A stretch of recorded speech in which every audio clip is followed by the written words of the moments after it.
Every morning, not long after the sun has risen, it is time for me to reluctantly hop out of bed and get my breakfast. My morning doesn't truly begin though until I have eaten my 2 fried eggs. It's a tradition that I have participated in for as long as I could remember. As a child, my mother would cook me 2 fried eggs every morning, and it is something I adapted into my adult life. Yesterday morning started like any other. I forced myself out of bed and made my way to the kitchen. I found the carton of eggs that I keep inside the refrigerator and picked up 2 of the biggest eggs I could find. I walked over to the stove, turned it on and started to warm up the pan. Soon enough, the pan was hot and ready to go, so I picked up the first egg, gave it a little tap on the side of the pan, then spilt the contents of the shell onto the pan's hot surface. Out spilled the gooey and sticky contents of the egg onto the pan. It sizzled and began to cook as soon as it touched the burning hot plate. I reached out and grabbed the second egg, gave it a tap and then cracked it open into the pan. I expected to see another raw egg fall out of the shell, as it normally would, but instead all I saw was a small piece of paper slide out of the egg shell and land in the frying pan. Just by instinct, I quickly grabbed at the paper, managed to get a hold of it by its edges and pick it back out of the pan before it had a chance to burn. The piece of paper was folded in 2 and only the size of a matchbox. I unfolded it and discovers that there was something written on the paper. Just 2 small words. "Help me." I stared down at the words written on the small piece of paper. I couldn't believe what I had just read, and I couldn't believe where I had just found this note. How did the note end up inside of the egg? And why does someone need help? I couldn't fathom how and why this was happening, but one thing I did want was answers. I returned to the fridge and opened it, then searched for the carton of eggs that I had grabbed the egg out of. I found it and picked it up to read the label. On the carton there was a small painting of a farmer, who was wearing a large straw hat and was holding a pitchfork. Underneath the small painting was the words Gully's Farm. This was my first clue into solving the mystery of the strange note. My first thought was try and research the farm on the internet, which is what I spent the next hour or so doing.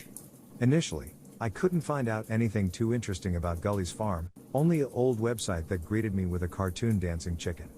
The website contained no useful information. It didn't provide a phone number or an address of the farm, just a small description of what they produced there. I was no closer to finding anything useful about the farm, but that changed when I found a small forum that was discussing new farming techniques. Most of it was talking about new ways of farming, most of which I didn't understand, but near the bottom of the online forum, I found a comment relating to Gully's Farm. The comment, in its entirety, read as follows: "I have recently become interested in the exciting world that is farming. In fact, I have become so interested that I am attending a job interview tomorrow at Gully's Farm. It's just a small egg farm that is run by a few local people, but I have heard of some of their new techniques for farming, and I am definitely interested in what they are planning to do. I can't say too much more, other than it has the potential to revolutionize the farming industry. Gully's Farm on Cotton Road. Remember the name because they will be famous." I was interested in knowing more about what they were planning to do that would revolutionize the farming industry, but I also now had an address. Cotton Road. After some further research, I had discovered the location of the farm and I now knew that it was only an hour's drive from where I lived. I wanted answers. No, I needed answers. I contemplated going to the police but decided that they wouldn't believe me, and also if someone was in trouble, then I wanted to be the one to save them. So that's how, this morning, I found myself at the gates of Gully's Farm. The wire fence ran along the perimeter of the farm for as far as the eye could see. It was only a meter or so high, so it would be quite easy to get over. Inside of the fence, there were a few different wooden barns that ran alongside each other. They stood about 6 meters high and maybe 5 car lengths long. Next to the barns, there were countless chicken coops, lined up next to each other, like an army of soldiers in formation. One chicken coop seemed a lot larger than the others and was near the back of the farm. The other building that I could see was a large farmhouse, which is where I guess the farmers lived.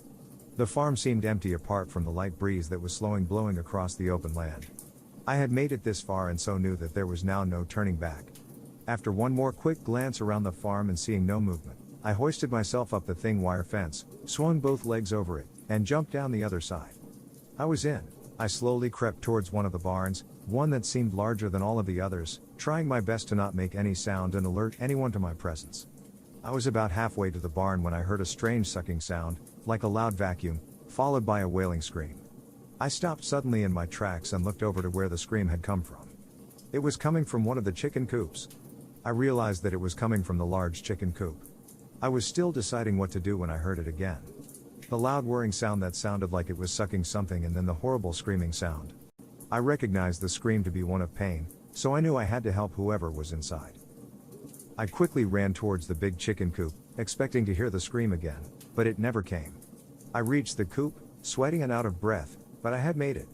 I put my hand on the handle that was attached to the large wooden door that kept the coop closed. I pulled on the handle and opened the door, revealing what was inside. The first thing I noticed was the large cage that took up most of the coop. The second thing that caught my attention was the large hose pipe that ran along the inside of the cage. I followed the hose pipe with my eyes, and at the end of it was something I really didn't expect. A woman. Only they looked slightly different. Where the woman's mouth sat, I noticed that her jaw was quite extended, almost like a beak, and I could have sworn that I saw a few feathers poking out of her skin along her arm. She was laying on the bottom of the cage, sweating and crying. She looked like she had just been through something traumatic. Which I was about to find out she had. I heard the loud whirring sound again, as I saw the hose pipe begin to constrict. I then heard a soft popping sound, followed by another. The woman on the floor let out a loud scream that I felt run down my spine. Then the sound stopped and the hose pipe returned to normal. I then heard a small clang from just outside of the coop. I didn't know how to react to what I had just seen and experienced. I wanted to help this poor woman, but I wasn't entirely sure how. I also wanted to investigate and find out about the small clanging sound from outside. I turned around to go and discover what it was, but when I turned around, I was greeted by 3 metal prongs pointing directly into my face. I looked down the length of the prongs and down the long wooden handle that they were attached to. I saw that someone was clutching the pitchfork that was pointed directly at me. I saw his large straw hat and I recognized this person instantly. It was the farmer from the egg carton. "It's beautiful, isn't it?" the farmer asked me. A slight southern twang was present in his voice. I didn't respond, and so he spoke again. "The art of egg making. It's beautiful. The act of growing something inside of an animal, something that can provide and sustain us." I looked at the farmer, dumbfounded by what he's saying and what I had seen. "You look surprised," he continued. "Well, do you know what surprises me?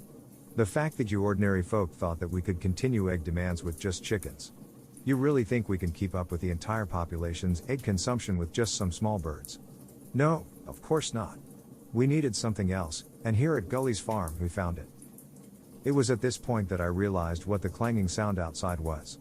I had heard the sound of an egg hitting a metal bucket before, I just didn't realize that that's what it was. I knew now though. Here at Gully's, we are innovating new ways to create eggs. New and exciting ways.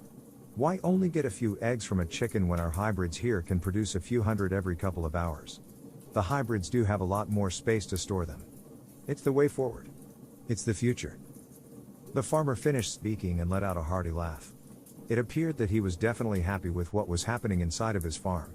He seemed to believe that he had actually created a whole new way of farming and that it would be the way forward for the industry. I definitely disagreed, but all I could do was nod and agree with him. Probably the pitchfork in my face helped convince me. He smiled when he saw me nod and started to lower his weapon. "So you agree?" he said. "Well, perhaps you know someone that could come in for a job interview. Someone that can help us out with our little operation." Once again, I nodded and managed to say that I would try and find someone to help him. He looked pleased with this and so lowered his weapon entirely, pointing the sharp prongs towards the floor. It was at this moment that I used to escape. I ran up to the farmer and gave him a big shove. I saw him topple backwards and fall out of the chicken coop. I then ran to the door and jumped out of the coop, jumping over the farmer as I left. I then sprinted. Faster than I ever had before. My legs moved quickly and I soon made it to the edge of the farm. I made it back to the wire fence.